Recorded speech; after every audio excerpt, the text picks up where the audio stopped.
American author and relationship counsellor John Gray कहते हैं कि उनके पास जितने भी क्लाइंट्स आते हैं उन सब में एक कॉमन प्रॉब्लम सबसे ज्यादा देखी जाती है। विमेन ये कंप्लेन करती हैं कि मैन उनके लिए कुछ नहीं करते, और मैन ये कहते हैं कि वो चाहे कुछ भी कर ले उनकी पार्टनर उनसे कभी खुश नहीं होती। ऑथर के अकॉर्डिंग इस कॉमन प्रॉब्लम का रूट कॉज है कि हम लोग ऑपोजिट जेंडर को कभी ऑपोजिट की तरह ट्रीट ही नहीं करते। हमें लगता है कि जैसा हम सोचते हैं वैसे ही सामने वाले की भी थिंकिंग है, पर सच तो ये है कि मेल ब्रेन एक फीमेल ब्रेन से साइज में 10% ज्यादा बड़ा होता है। फिर भी विमेन के ब्रेन का हिप्पोकैम्पस पार्ट जहाँ मेमोरी स्टोर होती है वो मैन से ज्यादा बड़ा होता है। इसीलिए विमेन कभी कुछ नहीं भूलती। मैन और विमेन की साइकोलॉजी एक दूसरे से बहुत डिफरेंट होती है, और अपनी रिलेशनशिप्स को मेंटेन करने के लिए या ऑपोजिट जेंडर को अच्छे से समझने के लिए हमें इन डिफरेंसेस के बारे में पता होना बहुत जरूरी है। तो इसीलिए आज की इस वीडियो में हम आपके साथ ऑथर जॉन ग्रे की best selling book men are from Mars women are from Venus में से 7 ऐसे डिफरेंसेस शेयर करेंगे जिससे आप ऑपोजिट जेंडर को और बेहतर तरीके से समझ पाओगे और अपनी रिलेशनशिप को स्ट्रॉन्ग कर पाओगे, ताकि आप सभी के लिए पहले से और ज्यादा अंडरस्टैंडिंग और वाइज बन पाओ। So number 1, men are like rubber bands and women are like waves. Men और विमेन दोनों अपने लो फेजेस को एक्सपीरियंस करते टाइम डिफरेंटली रिएक्ट करते हैं। ऑथर कहते हैं मैन रबर बैंड की तरह होते हैं। वो जब लो फील करते हैं तो सभी से डिस्कनेक्टेड हो जाते हैं और अपने पर्सनल स्पेस में ज्यादा कंफर्टेबल फील करते हैं, जिस वजह से विमेन को लगता है कि वो अटेंशन नहीं दे रहे, वो उनसे प्यार नहीं करते, पर रियलिटी में उन्हें बस थोड़े टाइम अकेले रहना होता है। जो विमेन को समझना चाहिए और उन्हें स्पेस देना चाहिए,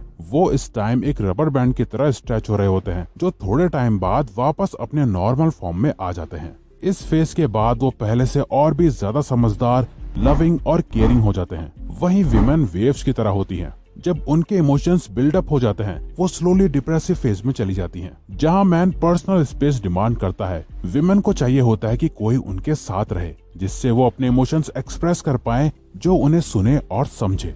इस टाइम पर विमेन बहुत इरिटेटिंग लग सकती हैं, जिस वजह से मैन उन्हें अकेला छोड़ देते हैं, जो करना बहुत गलत होता है।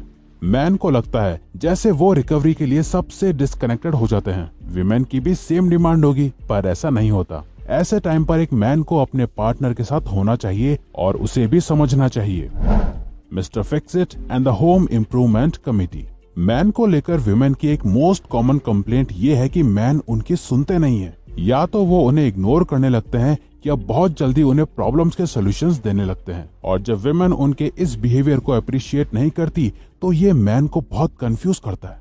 ऑथर कहते हैं मैन लॉजिकल बीइंग्स होते हैं, वही women emotional beings. Man evolutionary programmed है हर प्रॉब्लम के सॉल्यूशन फाइंड करने के लिए, इसीलिए उन्हें जहाँ भी कोई प्रॉब्लम दिखती है वो तुरंत उसको सॉल्व करने लग जाते हैं। पर विमेन के केस में उनकी प्रॉब्लम इमोशनल होती है, जो सिर्फ लॉजिक से सॉल्व नहीं हो सकती है। ऐसे टाइम पर मैन को अपने पार्टनर की बातों के साथ एम्फेसाइज करना चाहिए, सुनना चाहिए, समझना चाहिए। बस यही उन्हें अच्छा फील कराएगा। वो बस अपनी प्रॉब्लम के सॉल्यूशन नहीं ढूंढ रही, वो बस किसी को ढूंढ रही हैं जिससे वो अपनी प्रॉब्लम शेयर कर सके। वहीं मैन की हमेशा ये कंप्लेंट रहती है कि विमेन उन्हें चेंज करना चाहती हैं। विमेन को लगता है कि वो उनकी एक्स्ट्रा केयर कर रही हैं, जबकि मैन को इससे ऐसा फील होता है कि कोई उन्हें कंट्रोल कर रहा है। मैन खुद अपनी प्रॉब्लम्स को सॉल्व करने के कैपेबल होते हैं। उन्हें ना ही किसी से शेयर करने की जरूरत होती है और ना ही वो दूसरों से सॉल्यूशंस चाहते हैं। वो लॉजिकली खुद ही सभी प्रॉब्लम्स को सॉल्व करना चाहते हैं, जिसमें विमेन को कभी मैन की प्रॉब्लम में इंटरफेयर नहीं करना चाहिए, जिससे मैन को लगता है कि उसकी क्रेडिबिलिटी कम हो सकती है। Speaking different languages.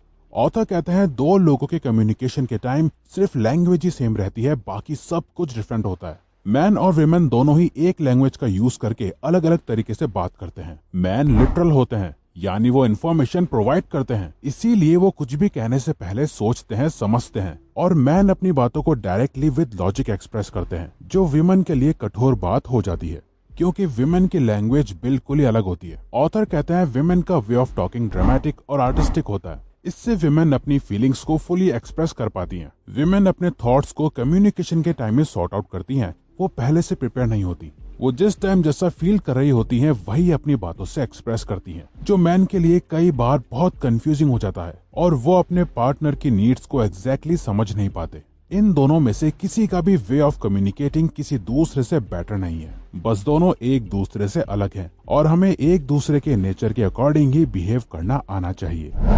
How to avoid arguments.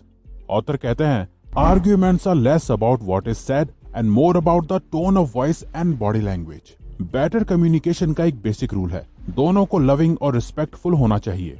Argument के दौरान मैन की सबसे बड़ी कमी यह है कि वो विमेन की फीलिंग पर अटेंशन नहीं दे पाते, जिससे उन्हें इमोशनल एम्पैथी नहीं मिल पाती। वहीं विमेन का सबसे बड़ा फ्लॉ है कि वो मैन को बहुत ज्यादा क्रिटिसाइज करती हैं, जो मैन के सेल्फ एस्टीम को ट्रिगर कर देता है। यही सारी बातें आर्ग्यूमेंट को ट्रिगर करती हैं और कॉन्टिन्यूस प्रॉब्लम क्रिएट करती हैं। जब मैन मिस्टेक्स करते हैं तो उन्हें क्रिटिसाइज करके मिस्टेक रियलाइज कराने से वो डिफेंसिव हो जाते हैं और बहुत फ्रस्ट्रेटेड एंड एंग्री बिहेव करते हैं।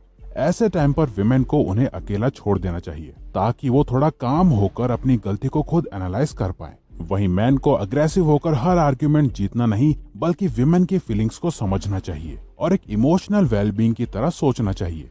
अगर दोनों डिफरेंट लैंग्वेज में बात करते रहेंगे तो कॉन्फ्लिक्ट्स क्रिएट होने से कोई नहीं रोक पाएगा। इसीलिए अपने पार्टनर की लैंग्वेज को समझकर उनसे उसी फॉर्म में बात करनी चाहिए। Scoring points with opposite sex. Man value results and women value the thought. जब एक दूसरे को अप्रिशिएट करने की बात आती है, मैन और विमेन बहुत डिफरेंटली बिहेव करते हैं। इसीलिए हमें ये जानना बहुत जरूरी है कि दोनों जेंडर्स कैसे एक दूसरे को हैप्पीनेस पॉइंट्स देते हैं। फॉर एग्जाम्पल, अगर आपकी गर्लफ्रेंड आपको एक वीडियो गेम गिफ्ट करती है तो आपको 1 हैप्पीनेस पॉइंट्स मिलेंगे, और अगर वो आपको 10 वीडियो गेम्स गिफ्ट करे तो आप बहुत ज्यादा खुश हो जाओगे और आपको 10 हैप्पीनेस पॉइंट्स मिलेंगे। बट जब बात विमेन की आती है तो ये सेम नहीं रहता। अगर आप अपनी गर्लफ्रेंड को 1 फ्लावर दो तो उसे 1 हैप्पीनेस पॉइंट मिलेगा, और अगर आप उसे 10 फ्लावर्स भी दे दो तो वो उसे 1 हैप्पीनेस पॉइंट की तरह ही काउंट करेगी। मैन को खुश करना बहुत आसान होता है, उन्हें बस फील कराओ कि आपको उनकी नीड है। वहीं विमेन के लिए छोटी छोटी चीजें ज्यादा मैटर करती हैं। अगर आप डेली अपनी गर्ल के लिए मॉर्निंग में ब्रेकफास्ट बनाते हैं, दिन में कई बार उसे टेक्स्ट करके ये फील कराते हैं कि वो स्पेशल है, और घर जाते टाइम उससे मिलने के लिए एक्साइटेड होते हैं, उसके लिए कोई गिफ्ट लेके जाते हैं, तो ये उससे बहुत ज्यादा बेटर है पूरे मंथ उससे ऑलमोस्ट डिस्कनेक्टेड रहकर एक बहुत महंगा गिफ्ट देकर अपना प्यार जताने के। How to communicate difficult feelings. अगर नेगेटिव फीलिंग्स रिजॉल्व ना हो तो कई बार आपको ऐसे रिएक्ट करना पड़ता है जैसा आप बिल्कुल नहीं चाहते, जिस वजह से मैन कई एडिक्टिव बिहेवियर्स में इंडल्ज हो जाते हैं। अपनी नेगेटिव फीलिंग से डील ना करके उन्हें इग्नोर करने से आप उन्हें खत्म नहीं कर सकते, बल्कि आपको अपने नेगेटिव साइड से डील करना होगा, खुद से फाइट करनी होगी, ना कि किसी और से। मैन नेगेटिव फीलिंग्स को अवॉइड करने के लिए एंगर और ईगो का यूज करते हैं, वो अपने आप को बिजी रखते हैं। वहीं विमेन अपनी फीलिंग्स दबा के रखने से डिप्रेशन में इंडल्ज हो जाती हैं।